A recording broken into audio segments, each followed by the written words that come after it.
The silent cowboys. When I first moved into Maple Ridge Estates, the Homeowners Association bragged about preserving community. Beauty. What they didn't mention was how their version of beauty came with a list longer than a Texas cattle brand registry. No wind chimes, no bright doors, no fun decorations. But I wasn't about to let that stop me. See, I'm a sculptor, born and raised in the open range of New Mexico, where cowboy culture runs deep. My backyard was my studio, my art my statement. So when I placed 3 life-sized cowboy statues at the front of my property, bronzed figures of riders mid-lasso, spurs shining under the morning sun, I thought they added soul to the place. My neighbors loved them. Everyone except Karen. Karen was the self-appointed sheriff of the HOA. Blonde bob, clipboard in hand, voice sharp as barbed wire. She came stomping to my porch one morning, waving a notice like a wanted poster. "These statues," she said, pointing her pen like a weapon, "violate Section 14C, unsanctioned. Exterior installations visible from the street." I stared at her. "They're art. They represent Western heritage." "They're eyesores," she snapped. "You have 72 hours to remove them." I smiled politely. "Then I guess you'll have to lasso me first." Karen stormed off, and I could see the steam rising off her like a wild horse in summer heat. That night, as I sat on my porch staring at those statues, an idea sparked, wild and reckless, just like the West itself. I wasn't about to bow to some rulebook written by bored suburban vigilantes. If Karen thought the cowboys were a problem, I'd make them impossible to ignore. So, I started tinkering. I installed small Bluetooth speakers inside each statue, hidden behind the chest plates.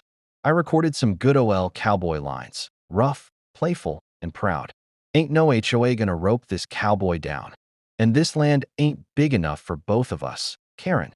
The next morning, as Karen did her routine patrol, clipboard and coffee in hand, she stopped, dead in her tracks in front of my yard. From the bronze cowboy's mouth came a slow, gravelly voice. "Ma'am, you best holster that pen before I write you up for harassment." Karen's coffee flew into the air. She screamed, tripping backward as the second cowboy chimed in. "Don't mess with the spirit of the West, lady." By the time the third one shouted, "Move along now, partner," Karen was halfway down the block. The entire street watched from behind their blinds, laughter echoing up and down Maple Ridge. That night, I received an emergency HOA email, effective immediately, meeting scheduled regarding unauthorized audio installations.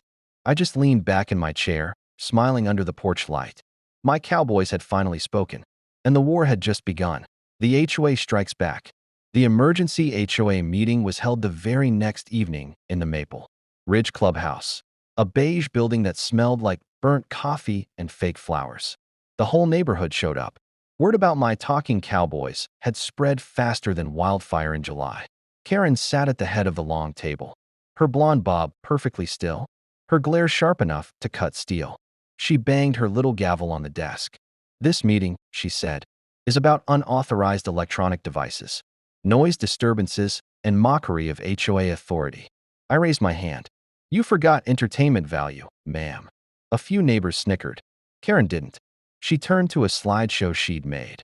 Actual photos of my statues. Red circles drawn around their hats and boots like they were suspects in a crime. "These objects," she said, "disrupt community peace and encourage ridicule toward this governing body." I couldn't help myself. If you feel ridiculed, maybe the statues just hit too close to home. That earned a few laughs, and Karen's face turned the shade of a chili pepper. "Mr. Cole," she said icily, "you have 48 hours to remove all sound equipment from those figures, or we'll fine you $500 per day." I leaned back in my chair. "Karen, I've got 2 words for you, ye and haw." That night, I went home buzzing with defiance. The cowboys stood silent in the moonlight, looking proud and fearless. But I knew Karen wouldn't stop there. By morning, she had sent me 3 emails, a printed violation notice, and, believe it or not, called animal control because the noises sounded aggressive. So I upgraded the setup. If she wanted a fight, I'd give her a show. I added motion sensors to the statues. Now, whenever someone walked past, the cowboys would come alive. That afternoon, as Karen strutted down the sidewalk with 2 other HOA board members, the first cowboy tipped his hat and said, "Evenin', ma'am. You looking for trouble again?" The second added, "Still riding that high horse, I see." Karen froze. Her friends tried to hide their laughter, but failed miserably. "Turn them off," she screamed. I stepped onto my porch. "Sorry, Karen. They don't take orders from outsiders." A crowd had gathered again, neighbors with phones out, recording every second. Karen stormed off, muttering something about legal action. That night, my inbox pinged again. Notice of violation. Pending fines. But there was something else. Messages from neighbors cheering me on. One said, "Finally someone stood up to her." Another offered to bring popcorn next time. It was no longer just about the Cowboys. It was about freedom, creativity, and a community tired of living under Karen's thumb. I looked at my bronze riders, their faces catching the light from my porch. "Looks like we've started a revolution, boys," I whispered. And one of the speakers crackled back, "Reckon it's about time." Karen's power play. 2 days after the showdown, the HOA went full outlaw. Karen wasn't just angry, she was obsessed. Every morning, she paced the street like a bounty hunter looking for a fugitive, muttering about code violations and property standards. I knew she was planning something big when I saw the maintenance truck parked near the HOA office that afternoon. The next morning, all the porch lights on my side of the street flickered and went out. My Cowboys went silent. That's when it hit me. Karen had done the unthinkable. She'd shut off the neighborhood's external power line, just to silence the Cowboys. I stood there, staring at my quiet bronze riders, hands on my hips. "Well, boys," I muttered. "Looks like the sheriff just cut the power to the saloon." But I wasn't giving up that easy. I drove to the hardware store, bought a stack of solar panels, and spent the entire afternoon wiring each statue with its own mini power source. By sundown, my Cowboys were running clean and green, powered by the same sun that lit the open plains. At sunset, Karen strutted down the block, probably coming to gloat. She didn't know I'd already fixed the problem. As she reached the sidewalk, the first Cowboy tipped his hat again and said, "Well, howdy there, sunshine. Thought you could ride us into the dark, did ya?" Karen froze mid-step. Then the second statue spoke up. "Ain't no power outage big enough to silence a Cowboy's spirit." The whole street burst into laughter. People stepped out of their houses, clapping and cheering. Someone yelled, "Solar power for the win." Karen's face turned pale. "This is harassment," she shouted. "I'll call the police." But the cops had already been there, 3 times. In fact, and every time they'd left laughing. The last officer even took a selfie with the statues. So, Karen went bigger. The next morning, I woke to find bright orange cones in front of my yard.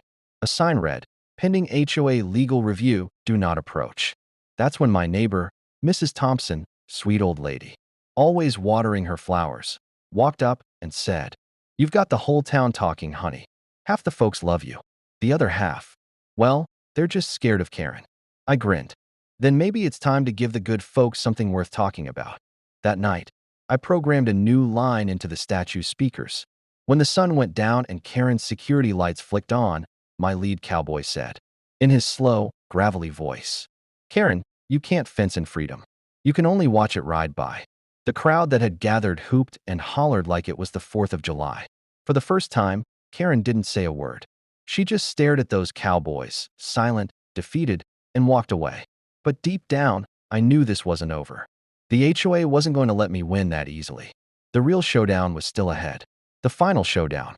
A week passed, and the neighborhood was buzzing like a beehive after a storm. Half the residents were Team Cowboy. The other half whispered that the HOA had finally lost control. But Karen wasn't done.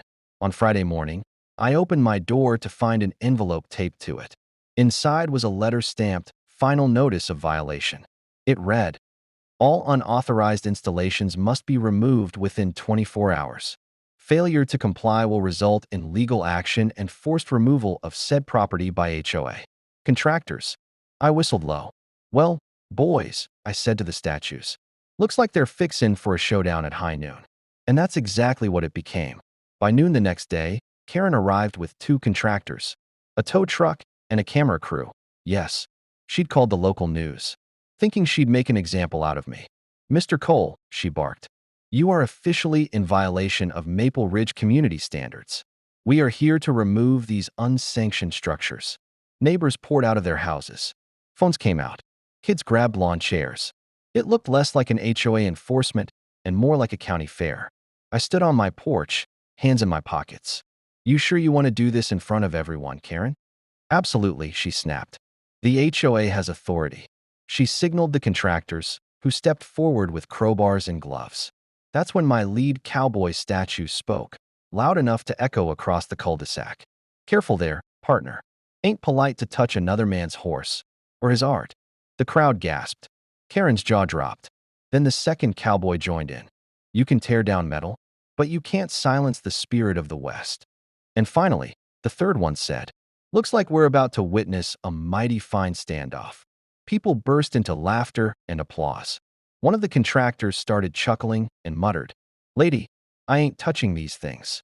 The news crew caught every moment. Karen tried to regain control, waving her clipboard like a sword. This is mockery. These aren't real cowboys. I grinned. No, ma'am, but their words sure sound true. Then came the twist. My neighbor, Mrs. Thompson, stepped forward holding a folder. Actually, she said, these statues are registered art, installations under the county's public art ordinance. You remove them, you break the law. The crowd erupted. Karen's face turned pale. The contractors backed off immediately. The reporter turned to me. Mr. Cole, how does it feel to win against the HOA? I smiled at the camera. Ma'am, sometimes you don't fight rules with fists, you fight them with creativity. The cowboy spoke one last time, perfectly timed. Justice served, partner. The neighborhood cheered. Karen stormed off, red-faced and speechless. And as I sat on the porch with a cold drink in hand, one of the speakers crackled softly. Reckon we showed 'em what the Wild West spirit's all about. I raised my glass. Sure did, boys. Sure did.